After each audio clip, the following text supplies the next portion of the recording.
Montréal pue. Rémi Villemure. Et ça pue partout. Partout, là, dans tous les quartiers. Richard Martineau. Ouais, que ça pue. On veut un monde qui sent l'eau de Javel. Un monde blanc, blanc, blanc, blanc, blanc, sans défaut. La rencontre Villemure-Martineau.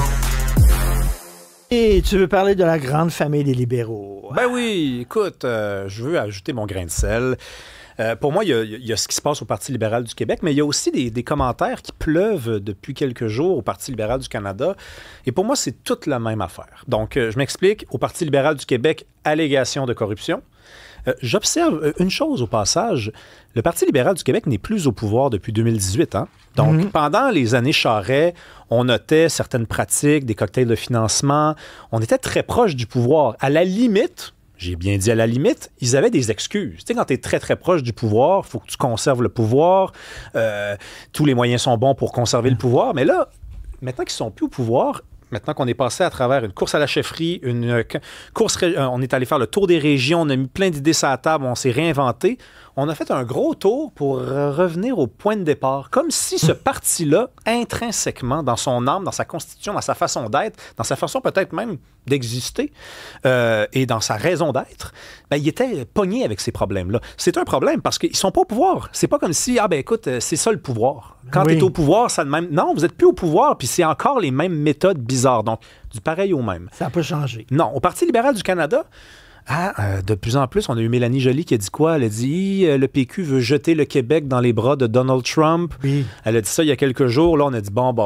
Quelle rhétorique qui nous rappelle quoi? Qui nous rappelle que le parti ne change pas non plus. Ça a toujours été de même. Il y en a un autre député méconnu, là, le nom m'échappe, qui a dit si le Québec fait un pays, moi j'ai peur, les États-Unis viennent nous envahir. Il a dit ça il y a quelques heures aussi. Ou les Russes. Les Russes, ça c'était Christopher Skeet, qui est un fédéraliste, caquiste, on nous dira, mais. Qu'est-ce que j'observe, Richard, c'est que les choses ne changent pas. Non. Ces partis-là ne se modifient pas, ne s'améliorent pas. La rhétorique est la même, les méthodes, les processus, tout est pareil parce que ça marche. C'est vrai que ça marche. C'est-à-dire que le Parti libéral du Canada, il se maintient au pouvoir. Il n'y a pas besoin de développer un discours plus riche sur le plan de la rhétorique, un discours fédéraliste. T'as rien qu'à faire peur au monde. C'est vieux comme le monde. Fais peur au monde. Ça marche. Mais tu peux quitter le Québec pendant 10 ans, 15 ans, tu reviens... T'as rien manqué. Ah non, t'as rien manqué. C'est le même film qui joue avec les mêmes acteurs quasiment. Ben, en fait, on fait même des films toujours comme... Tu sais, les gens qui sont très cyniques par rapport au cinéma québécois disent que c'est des films longs, tu sais, où il se passe pas grand-chose, c'est le spleen tout le long. Ben, notre histoire politique est à peu près la même. Ça fourmille pas beaucoup, là. Hein? Ça change pas énormément. Ça percole pas. Mais parce que ça marche. Pourquoi t'as besoin de changer un discours quand le discours, il pogne? Tu sais, la peur, il y a rien de meilleur que ça. Moi, j'aimerais ça qu'on l'ait de notre bord, la peur, les indépendantistes. Si on l'avait de notre bord, la peur, on n'aurait même pas besoin de réinventer le discours. Il n'y en aurait pas de débat, tout le monde en parle, entre des indépendantistes de gauche et des indépendantistes de droite. On serait tous rangés derrière la peur. Tu sais, quand on dit, c'est eux qui l'ont prise. On va perdre notre langue. On va perdre nos façons de faire, nos valeurs, puis tout ça. On essaie de jouer sur la peur. Ouais, mais on est moins bon. Tu sais, c'est une pâle copie. Tu te plains souvent que les jeunes sont straight, puis ils sortent plus, puis ils baissent plus, puis ils boivent plus, puis ils font plus rien. Ouais. Alors là, ils ont plus de nightlife, ils ont un day life. Ben, oh mon Dieu. Ouais, day ou afternoon life, tu sais, c'est bien beau se plaindre, ça prend des preuves pour donner un sens à ce qu'on... Écoute, dans la presse ce matin, on a un groupe que je salue parce que ce sont de jeunes entrepreneurs, je veux pas les jeter en bas de l'autobus, mais ce sont des jeunes entrepreneurs qui s'appellent Heures Ouvrables. Ils organisent des événements dansants, avec de l'alcool, on s'amuse, c'est un bar. Mais ça ferme à 7, 8 heures, 9 heures des fois. Et c'est pas des petits vieux qui vont là. Oui. C'est un party qui commence en milieu d'après-midi. Stéphanie, on dirait que ça y tente d'y aller. Mais en fait, c'est que moi, je comprends pas pourquoi il faut associer le fun à se coucher à 4 heures du matin. Je peux avoir autant une belle soirée en plein après-midi puis être autant paf, mais me coucher à l'heure qu'il faut. Alors, tu as en partie raison.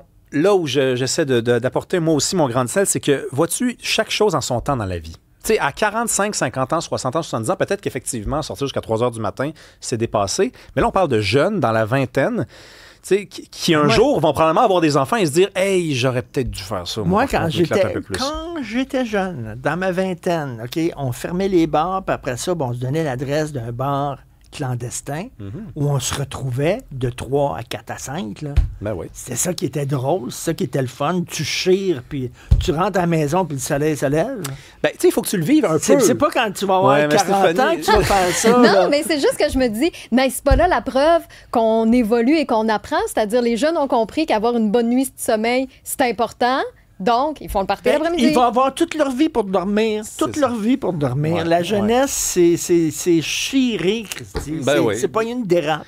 Puis c'est pas ça. Ben oui, puis il faut que tu l'aies vécu la dérape pour savoir que c'est pas un mode de vie.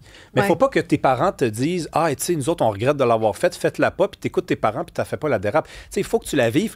Faut vivre chacune des étapes de la vie.